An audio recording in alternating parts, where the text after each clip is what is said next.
나의 영원하신 기업 생명보다 귀하다. 나의 갈 길 다가도록 나와 동행하소서. 주께로 가까이 주께로 가오니 나의 갈 길 다가도록 나와 동행하소서.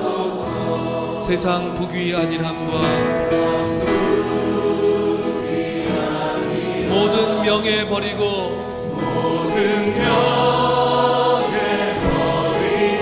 험한 길을 가는 동안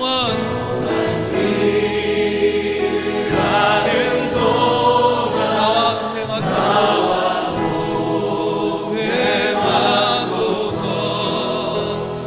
주께로 가까이 주께로 가오니 나의 갈 길 다가도록 나와 동행하소서. 어두운 골짜 지나가며 험한 바다 건너서 천국문에 이르도록 나와 동행하소서.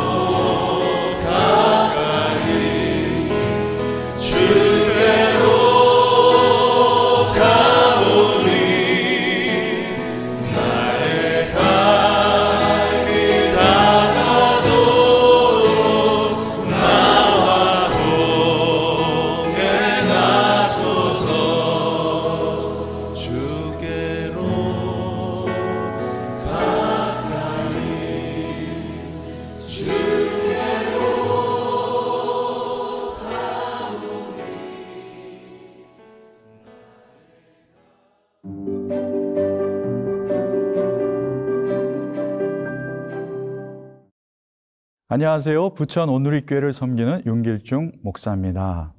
한 제독 철학자가 현대사회를 피로사회라고 했습니다. 모든 것이 과잉되는 시대이기 때문입니다. 우리는 경쟁적이고 분주한 세상을 살아가면서 때때로 피로감을 느낄 때가 있습니다. 여러분은 그 피로감을 어떻게 해소하고 계십니까? 하나님 없는 세상에서는 참 안식을 경험하기 어렵습니다. 우리는 하나님만이 주시는 안식을 누릴 때에야 비로소 참다운 쉼을 얻을 수가 있습니다. 안식일의 주인이신 그리스도께서 우리의 심령 안에 머무실 때 우리는 그곳에서 참 평안과 안식을 누리게 됩니다.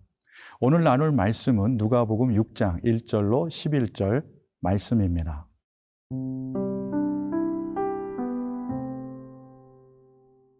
누가복음 6장 1절에서 11절 말씀입니다.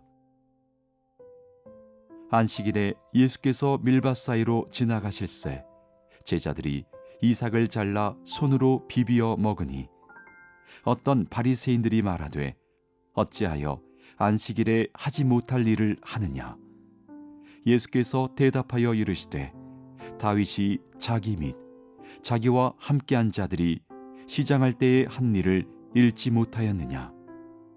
그가 하나님의 전에 들어가서 다만 제사장 외에는 먹어서는 안 되는 진설병을 먹고 함께한 자들에게도 주지 아니하였느냐. 또 이르시되 인자는 안식일의 주인이니라 하시더라. 또 다른 안식일에 예수께서 회당에 들어가사 가르치실새 거기 오른손 마른 사람이 있는지라. 서기관과 바리새인들이 예수를 고발할 증거를 찾으려 하여 안식일에 병을 고치시는가 엿보니 예수께서 그들의 생각을 아시고 손 마른 사람에게 이르시되 일어나 한가운데 서라 하시니 그가 일어나 서거늘 예수께서 그들에게 이르시되 내가 너희에게 묻노니 안식일에 선을 행하는 것과 악을 행하는 것 생명을 구하는 것과 죽이는 것 어느 것이 옳으냐 하시며 무리를 둘러보시고 그 사람에게 이르시되 네 손을 내밀라 하시니 그가 그리하매 그 손이 회복된지라. 그들은 노기가 가득하여 예수를 어떻게 할까 하고 서로 의논하니라. 안식일에 예수님과 제자들이 밀밭 사이를 지나가며 이삭을 잘라 먹은 것이 논란거리가 되었습니다. 1절, 2절입니다. 안식일에 예수께서 밀밭 사이로 지나가실새 제자들이 이삭을 잘라 손으로 비비어 먹으니 어떤 바리새인들이 말하되 어찌하여 안식일에 하지 못할 일을 하느냐. 바리새인들은 예수님과 제자들의 행동을 비난합니다. 예수님과 제자들은 계속 여행 중이시고 바리새인들은 예수님과 제자들을 감시하며 뒤따라가고 있습니다. 바리새인들이 비난하는 것은 안식일에 이삭을 잘라 먹은 것 때문입니다. 안식일을 어겼기 때문입니다. 율법에 따르면은 배고픈 자들은 밭에서 이삭을 주워 먹을 수 있었기 때문에 그 이삭을 주워 먹은 것은 정죄받을 일은 아니었습니다. 저는 이 장면을 묵상하면서 마음이 찡합니다. 예수님과 제자들이 먹을 것이 없어 밀 이삭을 주워 먹는 장면을 상상해 보십시오. 비록 자발적으로 투신하여 예수님을 따르고 있습니다만 불과 얼마 전까지만 해도 배와 삭군들을 버려두고 예수님을 따른 청년 비즈니스맨 베드로, 세리로서 큰 잔치를 열 만큼 재정적으로 여유가 있었던 레위를 봤습니다. 하지만 이 모든 것들을 버리고 예수님을 따르는 것을 볼 때 예수님을 따르는 길이야말로 이러한 것과 비교할 수 없는 진정한 행복과 만족의 길임을 알게 됩니다. 늘 예수님을 시험하며 안정적인 복지와 지위를 인정받는 바리새인의 길, 배고프고 헐벗은 길이지만 하나님이 기뻐하시는 길을 가고 있는 제자의 길, 이 두 갈래길이 대조가 됩니다. 지금은 이 예수님과 제자들의 형편이 많이 남루해 보이지만 그날이 되면 이 모든 상황은 역전이 될 것입니다. 그러므로 인내와 소망으로 낙담하지 않고 믿음으로 나아가는 저와 여러분의 삶이 되기를 기도합니다. 예수님은 다윗을 예로 들면서 제자들이 정죄받을 만한 이유가 없다고 말씀하십니다. 3절과 4절입니다. 예수께서 대답하여 이르시되 다윗이 자기 및 자기와 함께한 자들이 시장할 때에 한 일을 잊지 못하였느냐.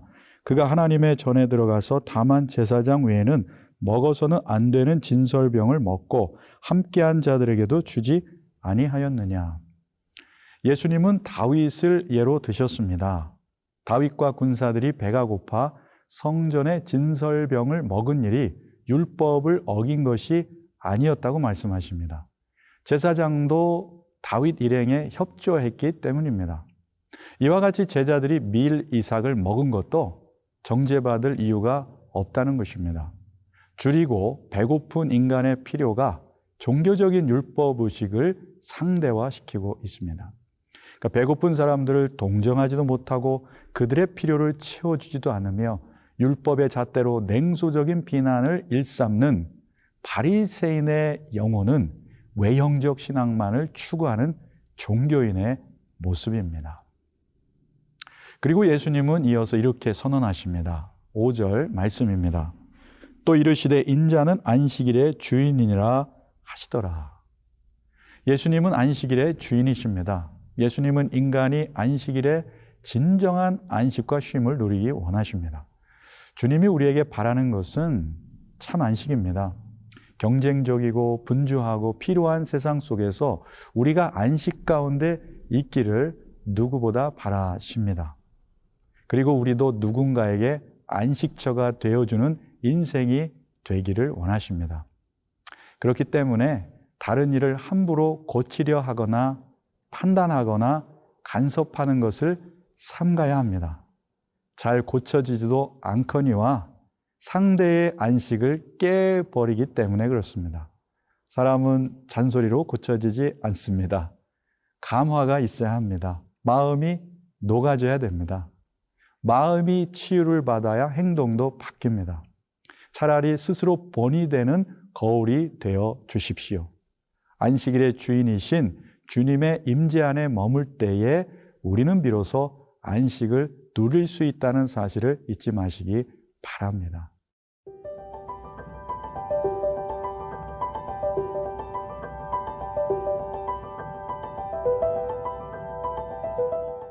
안식일 논쟁의 또 다른 사건입니다. 6절, 7절입니다.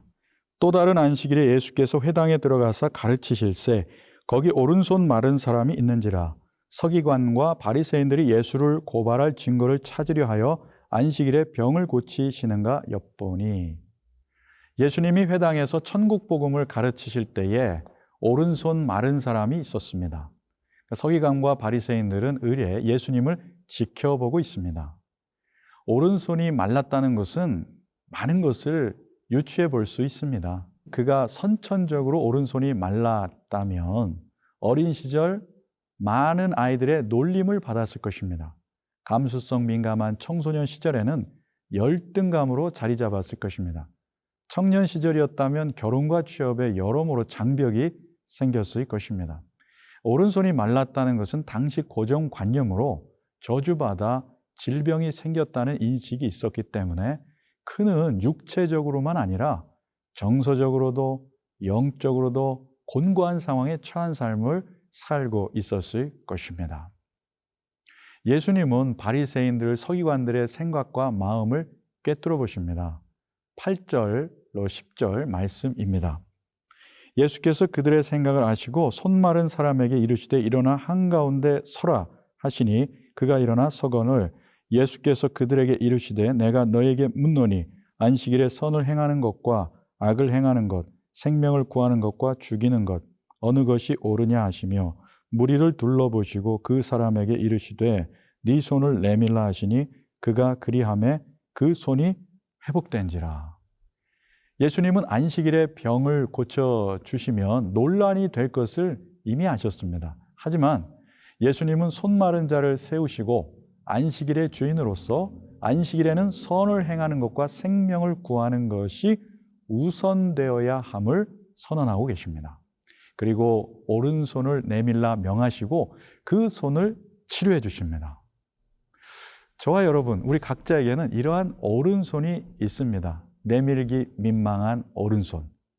왜곡되고 상처받고 불안하고 두렵고 조급하고 열등감을 주는 내면에 아주 깊이 있는 오른손을 감추며 살고 있습니다.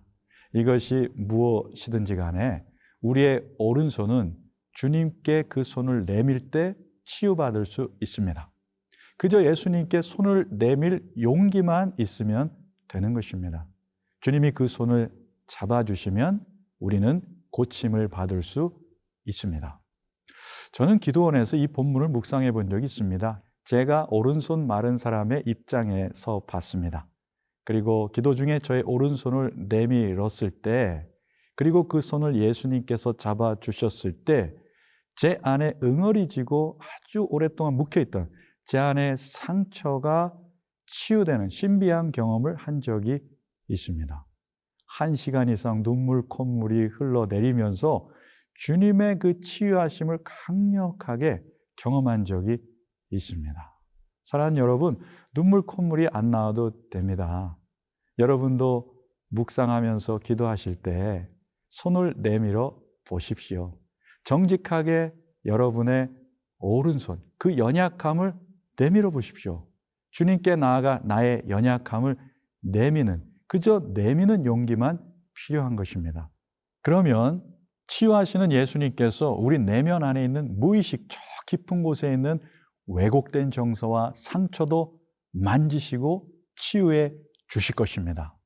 하나님의 치유가 여러분과 여러분 가정 위에 임하시기를 기도합니다. 여호와 라파 여러분을 고쳐 주실 것입니다.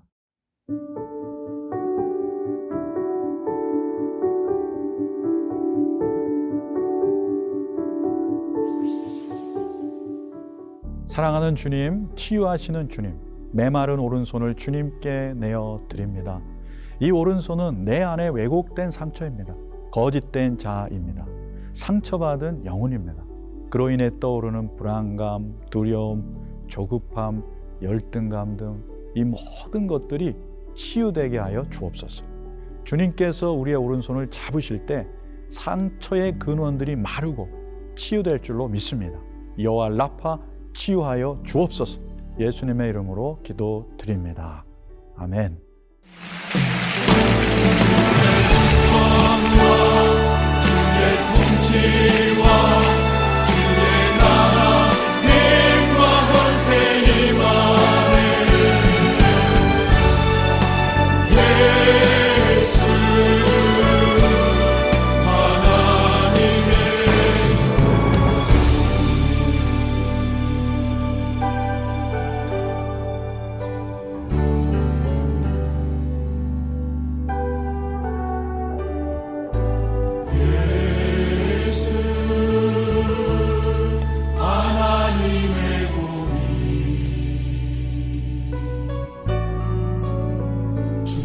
생자 그의 나라 임하시네.